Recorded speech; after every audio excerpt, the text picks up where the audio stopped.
हमेशा कठिन परिश्रम करते रहिए। कठिन परिश्रम से कभी पीछे मत भागिएगा, क्योंकि कठिन परिश्रम ही सफलता की सबसे मेन कुंजी है। इस पर स्वामी जी ने खुद कहा है, उठो, जागो और तब तक मत रुको जब तक कि तुम सफल नहीं। तो दोस्त, अगर आप चाहते हैं कि आपकी भी लर्निंग स्किल बेहतर हो, पढ़ाई में मन लगे और जीवन में सफलता प्राप्त करना चाहते हैं, तो इस वीडियो के माध्यम से हम लोग जान सकते हैं और सीख सकते हैं।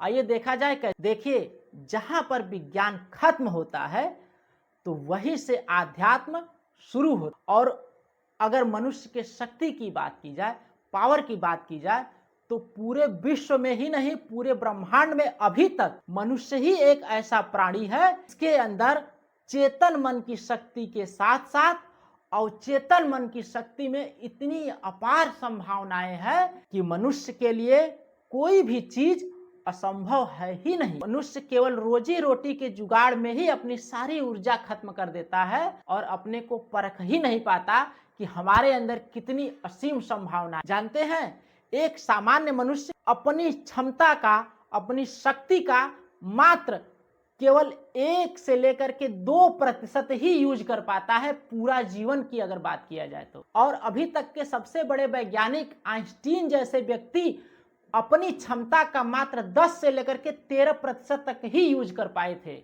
और थोड़ा सा आगे चलेंगे, आप देखेंगे तो स्वामी विवेकानंद, जिनको महापुरुषों में गिना जाता है, उन्होंने अपनी क्षमता का 25 से लेकर के 30% का उपयोग किया था। और आगे चलेंगे तो वैदिक काल में हमारे ऋषि मुनियों ने 50 से लेकर के 60% तक का उपयोग करते थे। और अगर कोई व्यक्ति अपनी क्षमता का जिस दिन 100% उपयोग कर लिया ना, इस ब्रह्मांड की हर कण कण की ऊर्जा के माध्यम से अपने आप को हर जगह समाहित कर सकता है। यानी कि आप यूं कह सकते हैं कि उस व्यक्ति को हम ईश्वर कह सकते हैं, खुदा कह सकते हैं या गॉड कह सकते हैं। इतनी क्षमता है हर मनुष्य के अंदर। स्वामी विवेकानंद जी के पास ही एक ऐसी शक्ति थी जिसके माध्यम से वो किसी भी बुक को, किसी भी किताब को मात्र देख भर लेते थे।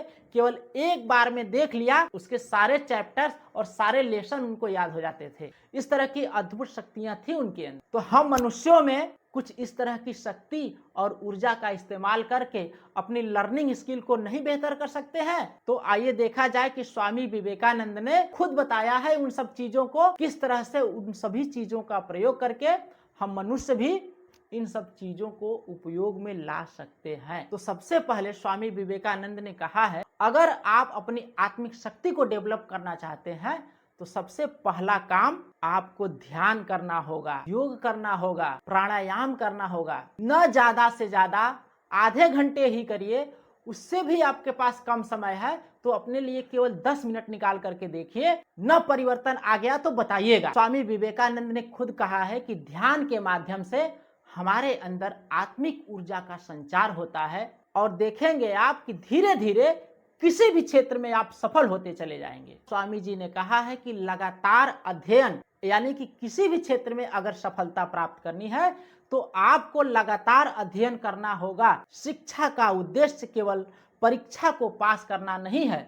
शिक्षा का उद्देश्य है अपने जीवन को बेहतर बनाने के लिए हमेशा ज्ञान अर्जित करते रहें। और अगला टिप्स स्वामी जी ने कहा है, समय का सदुपयोग करें। समय पर किया गया कार्य ही सच्चा कार्य है और समय का एक एक क्षण बहुत कीमती है और ये समय ही तय करेगा कि आपका आने वाला समय कैसा होगा। स्वामी जी ने अगला उपदेश ये दिया है, हमेशा कठिन परिश्रम करते रहिए। कठिन परिश्रम से कभी पीछे मत भागिएगा, क्योंकि कठिन परिश्रम ही सफलता की सबसे मेन कुंजी है। इस पर स्वामी जी ने खुद कहा है, उठो, जागो और तब तक मत रुको जब तक कि तुम सफल नहीं। तो दोस्तों, इस माध्यम से हम अपनी लर्निंग स्किल तो क्या, यानी याद करने की क्षमता ही नहीं, हम अपने जीवन में हर प्रकार की सफलता को प्राप्त कर सकते हैं और अपने अंदर असीम ऊर्जा का संचार कर लेंगे। तो दोस्त, अगर ये वीडियो और जानकारी सही लगी, अच्छी लगी तो प्लीज चैनल को लाइक कर लीजिए, सब्सक्राइब कर लीजिए, ताकि हमारा और आपका जुड़ाव बना रहे। हम आप लोगों के लिए इस तरह का वीडियो और मोटिवेशन लेकर के आते रहें। तब तक के लिए जय हिंद, वंदे मातरम।